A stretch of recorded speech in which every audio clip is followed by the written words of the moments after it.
Hey guys, I am going to talk about the French Revolution today, and first I will quickly summarize what I said in the first 3 videos of this series before going on with my story.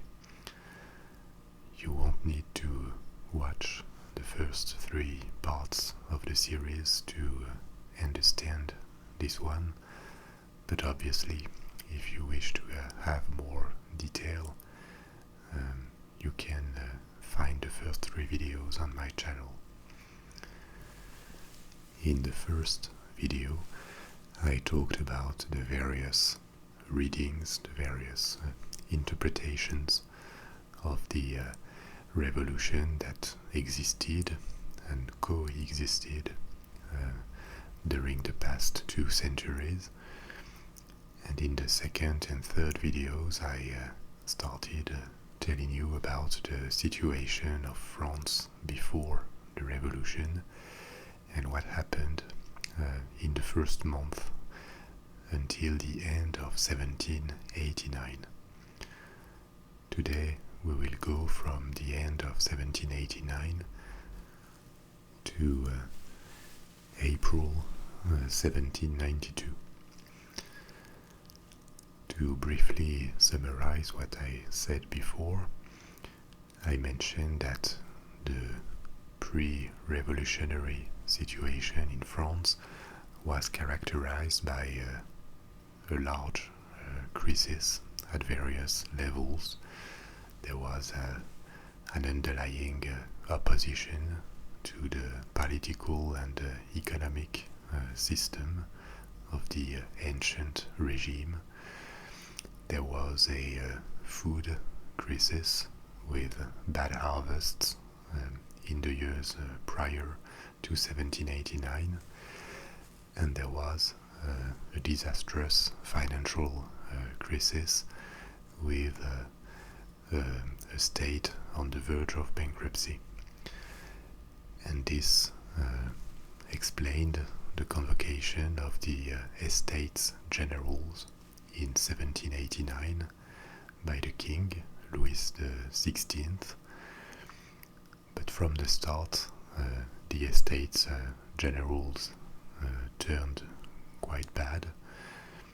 The representatives from the Third Estate, more than 90% of the population, were quickly disappointed by these Estates Generals, because they had arrived with hopes of deep political and economic reforms, but it quickly became apparent that the other members of this assembly, the representatives of the nobility and the clergy, the church, and the king too, did not want to talk about reforms and wanted to focus essentially on financial issues, so that after a few weeks the majority of representatives from the Third Estate decided to separate from the other representatives, and they declared themselves, they self-proclaimed their assembly, the National Assembly, that they were the representatives of the French nation, which gave them the right to start like a legal revolution. And it is this assembly in 1789 that started to write a constitution that was known before, produced the Declaration of the Rights of Man and the Citizen. And as this assembly is going on with its revolution by the law, in a sense, this assembly being located in Versailles, which is the political capital of France in this time, the situation deteriorates in Paris too, because the population is worried about the absence of outcome of the Estates General, because there are problems with food supply, and also because the Parisians fear that the king could send troops to force to maintain peace within Paris. This leads to an uprising, and in the summer of 1789, the uprising culminates with the storming of the Bastille on the 14th of July. And this is pretty much where I left you last time, just after this event. In the last month of 1789 and in 1790, the situation in France is going to be dominated by the reforms of this new assembly, which is preparing a constitution and is going to dramatically change the face of France on various grounds, especially politically and economically. To understand the philosophy of these reforms, we have to understand who are these members of the National Assembly, what they represent, and what their values and interests too are. As I said in the previous videos, these members of the National Assembly in 1789 and 1790 are liberals from a political and philosophical standpoint. It means that they want individualism. They believe that the individual should dominate over institutions like the religion, the family, the state.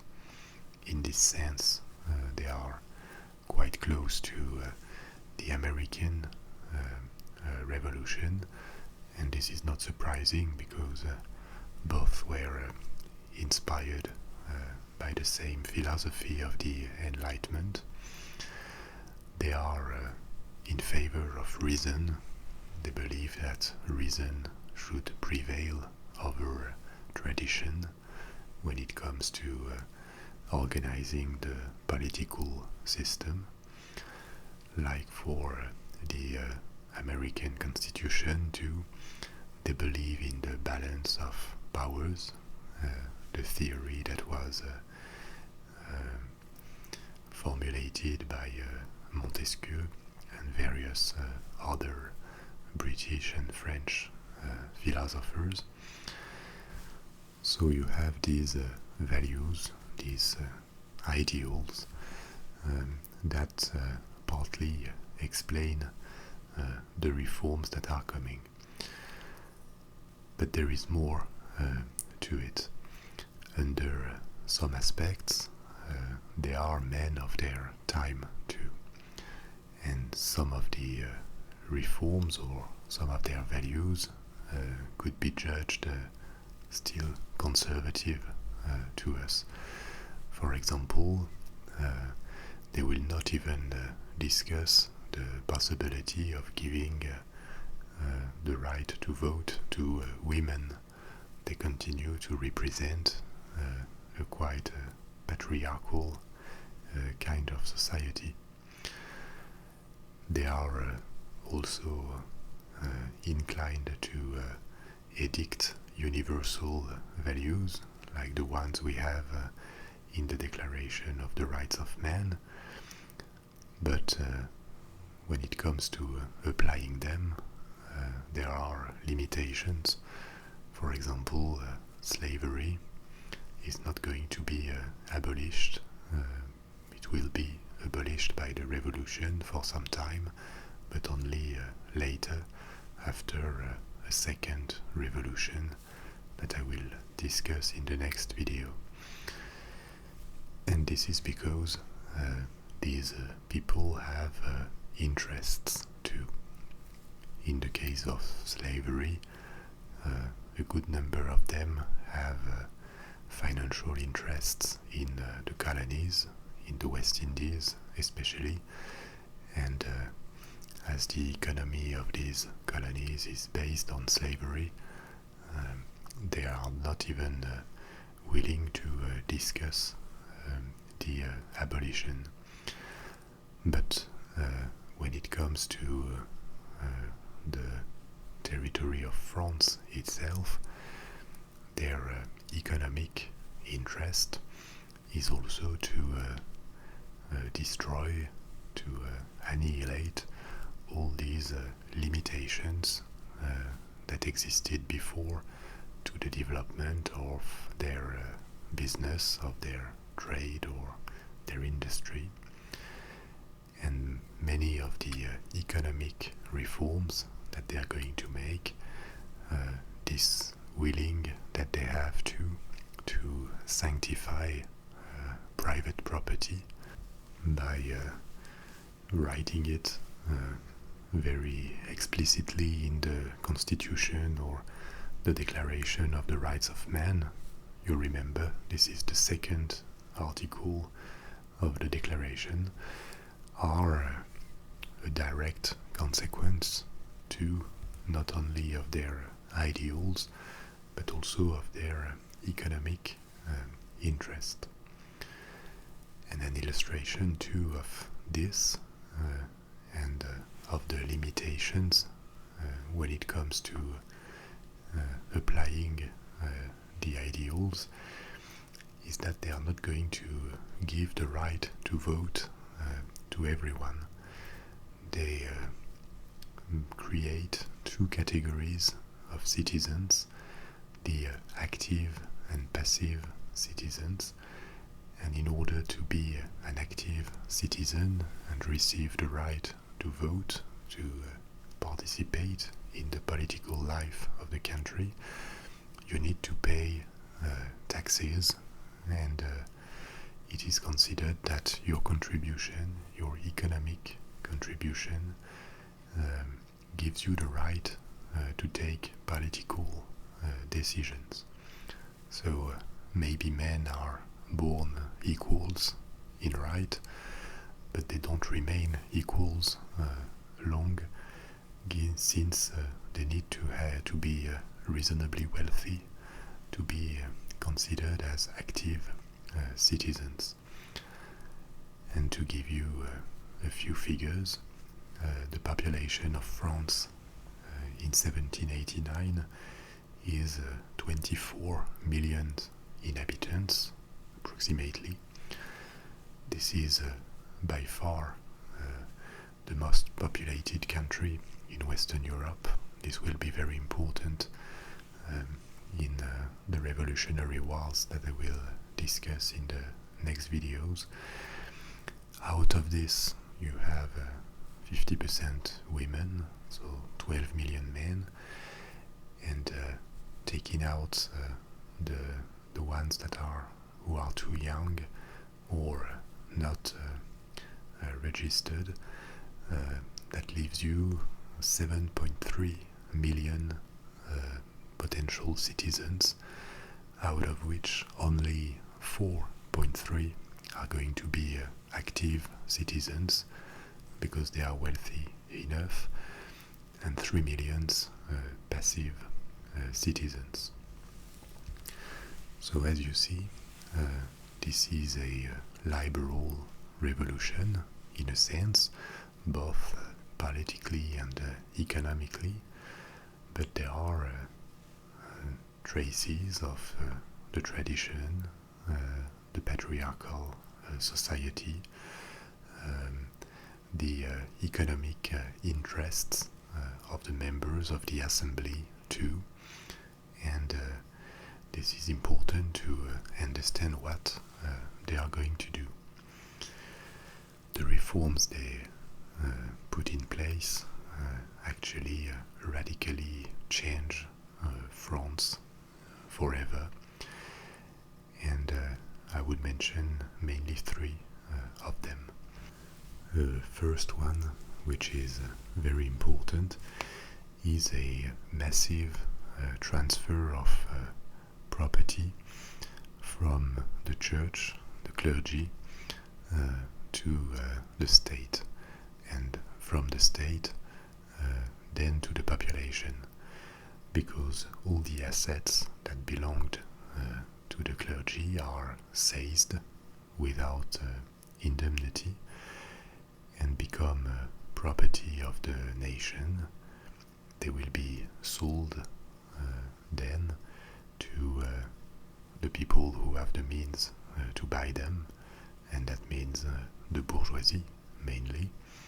And as I told you in a previous video, the French Revolution from an economic standpoint is first of all a massive shift in private property. The face of property in France changes dramatically, and it will be a constant obsession for the bourgeoisie during the revolution and then the reign of Napoleon, to make sure that no comeback to the previous situation is possible. The reform of religion and the church is even more radical. All the priests are turned into civil servants from one day to the other and are requested to make a pledge that they will respect the law and the nation. This strongly divides the country. Only about half of the clergy accepts this, because it has been made without the agreement from the Pope, and in the internal troubles that I will discuss in a few minutes, this is going to play a very important role. A second group of massive reforms is going to be on the administrative organization of the country. The French territory was made of a very messy superposition of jurisdictions. There were generalities, parliaments, parishes that structured the territory, but they were very different from one region to another. The law could be different depending on the parts of the territory, and they make a work of unification of all this, creating the organization of the territory administratively that still exists in France today, creating the municipalities and the regional organization with département. This organization has been sometimes modified in the following 2 centuries, but it remains fairly close to what it was when it was decided in 1790. And the third group of reforms is on the economic side. And here it is important to remember what I said before about who are the members of the assembly. They are bourgeois, and they want economic freedom, because this will make it possible for them to gain access to the ownership of plenty of assets that belonged before to the clergy and the nobility. They want no privilege, they want a free market, and they want no coalitions, no unions of workers, even though workers are not that numerous in France or in any part of Europe at the moment. All the countries remain very much rural countries, but the Industrial Revolution has started slowly in the UK. In France, there are bigger concentrations of workers working for small manufacturers or craftsmen, and they don't want these workers to start uniting and acting as a group. So what they do is basically suppress all the limitations to business and the free enterprise that existed in the ancient regime, the corporatist organization of the various businesses.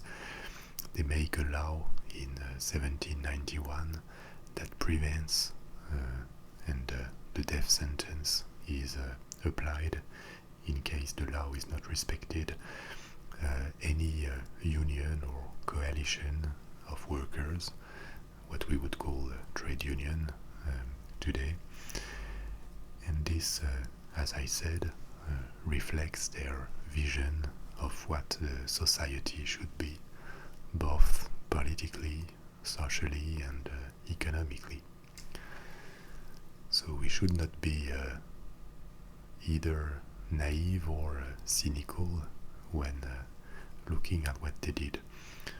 There was a part of idealism in it, of reason, of willing to create a better society, a better political system, but there were also, on the other hand, economic interests and traces of conservatism.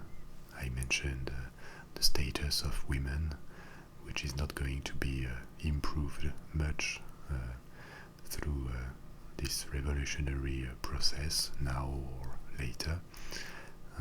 I mentioned the slavery issue, so this is not as universal and as perfect as some say sometimes when talking about the revolution.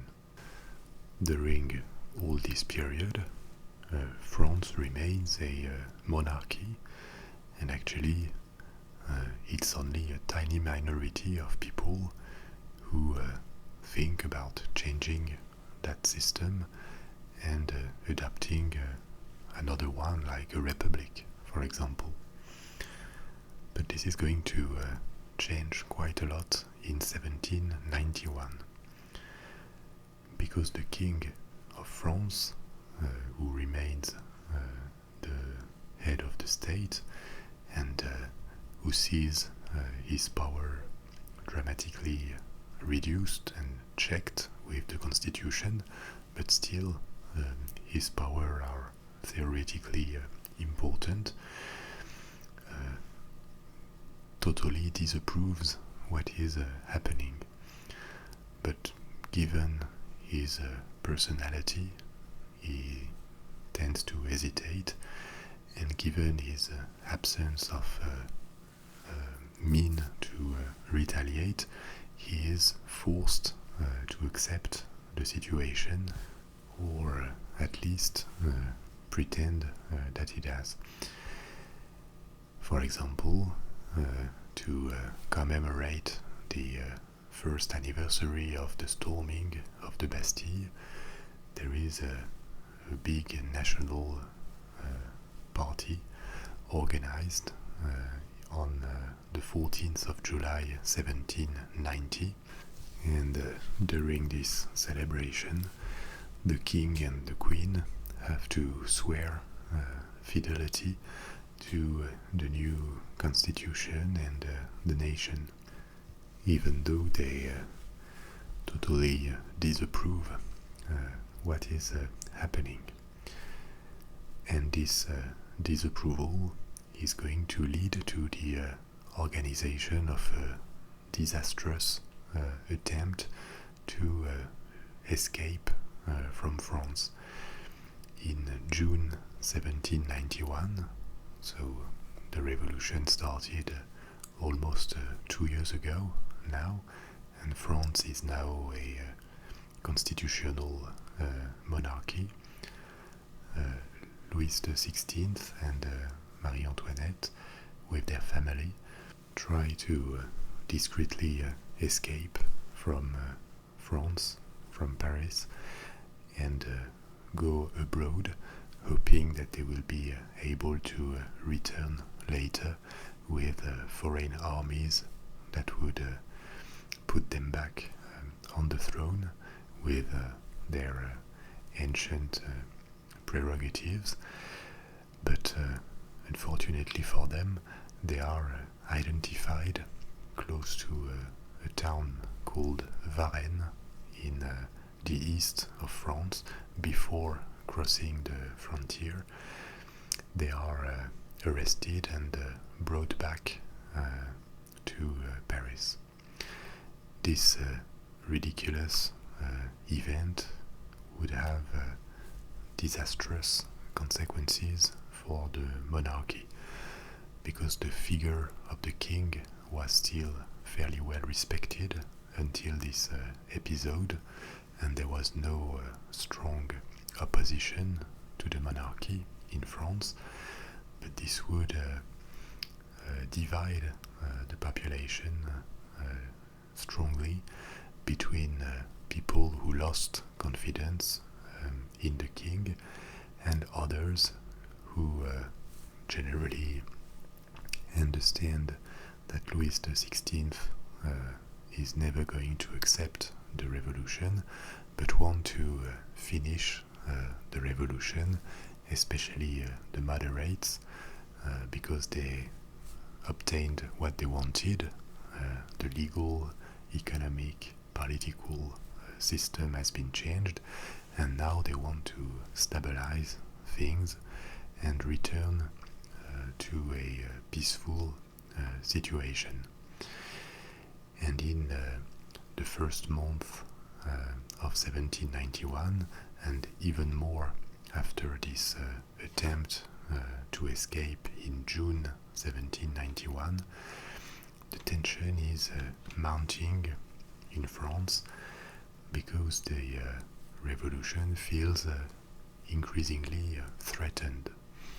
Internally, first, because the revolution has been embraced in some parts of the society, the bourgeoisie in particular, and in large cities, but in more remote parts of the territory, in regions also that were strongly attached to Catholicism and the authority of the Pope, like in particular the region of Vendée in the west of France.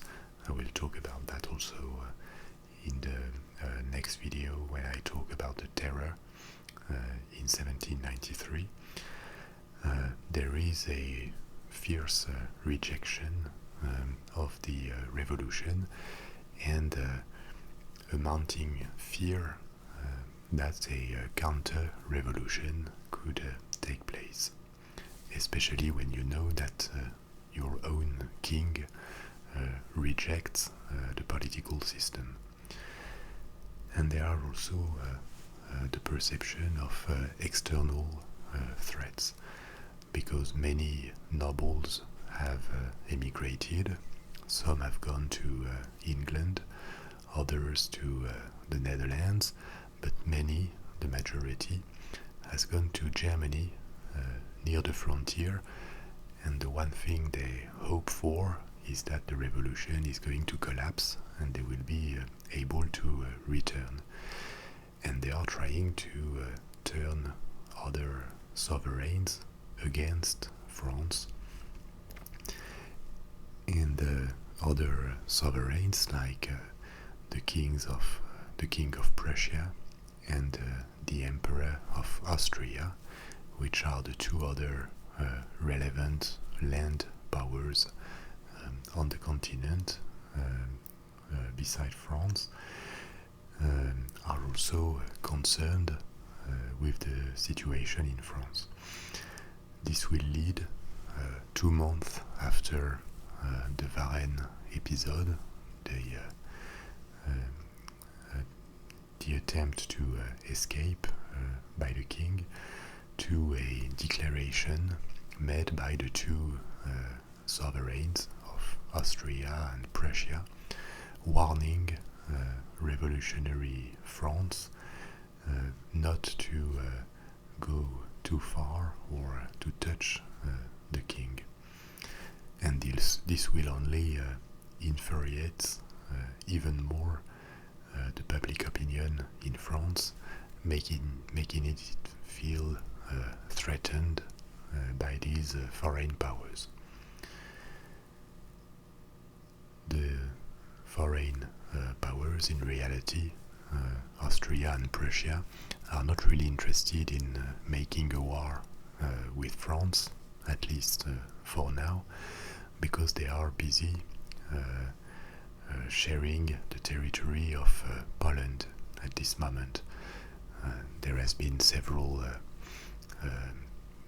deals between the neighbors of Poland in the 18th century, between Russia, Prussia and Austria, to annex the territory of Poland. This will end up in 1795 with the disappearance of Poland. Poland will be erased from the map, only to reappear in the 20th century, but this is another story.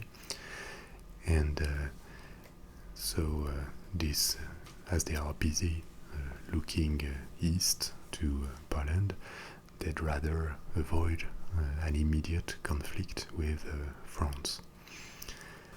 But at the end of 1791 and the first month of 1792, the pro-war party in France gains more and more traction.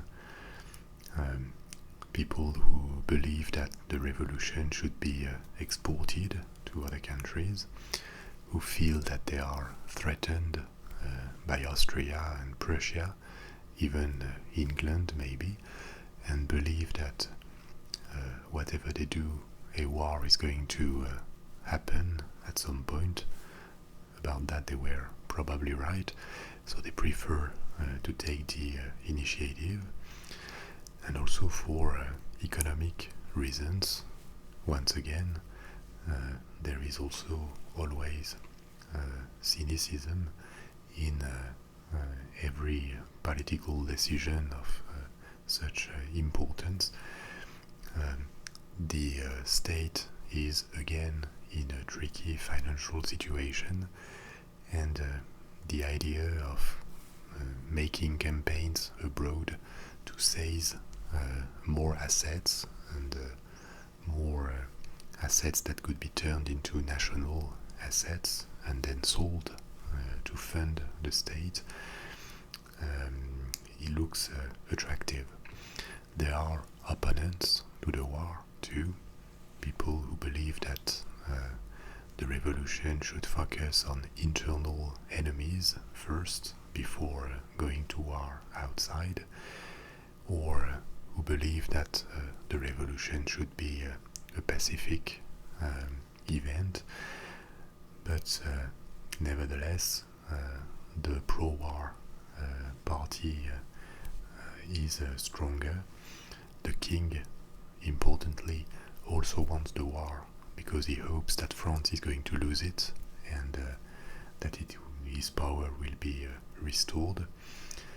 And this leads in April 1792 to a declaration of war.